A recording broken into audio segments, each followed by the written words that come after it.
du Falcon Beach Ranch dans le Manitoba, à seulement quelques kilomètres de l'endroit où le mystérieux incident a eu lieu. C'est plutôt isolé par ici. Oui, c'est sûr. Et le site encore plus. Ok.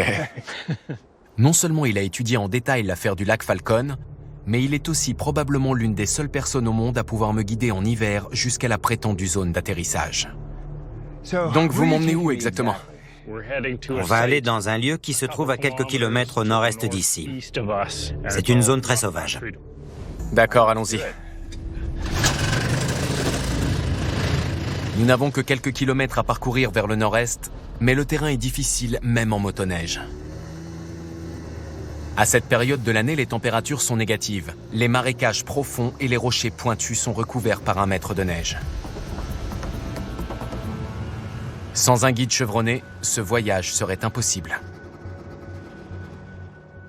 Voilà, on ne peut pas aller plus loin en motoneige. On va devoir se frayer un chemin à pied dans la forêt à partir de là. Le 20 mai 1967, Stéphane Michalak était à la recherche d'or et d'argent dans cette zone accidentée. En regardant à travers les arbres là-bas, on peut voir une grande zone blanche. C'est le lieu de la rencontre.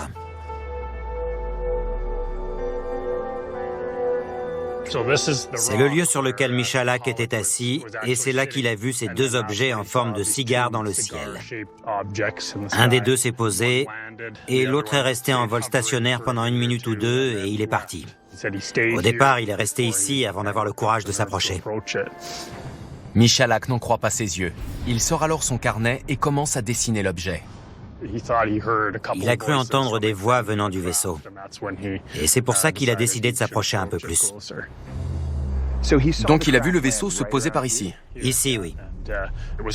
Il était assez grand, environ 10-12 mètres de large d'après sa description et 3-4 mètres de hauteur. Il y avait une porte ouverte sur le côté et une lumière vive en sortait.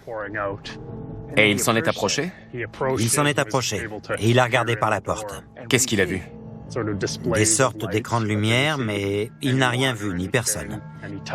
Il a touché le côté du vaisseau, ce qui a fait fondre son gant. À ce moment-là, il dit que le vaisseau s'est retourné et qu'il s'est retrouvé face à une sorte de grille ou d'évent d'échappement qui a dégagé une très forte chaleur, qu'il a reçue en pleine poitrine. La grille lui a brûlé le torse. Aussitôt, il a commencé à avoir des nausées et de graves maux de tête. Il a vomi plusieurs fois. Il a réussi à rejoindre la route transcanadienne et c'est là qu'un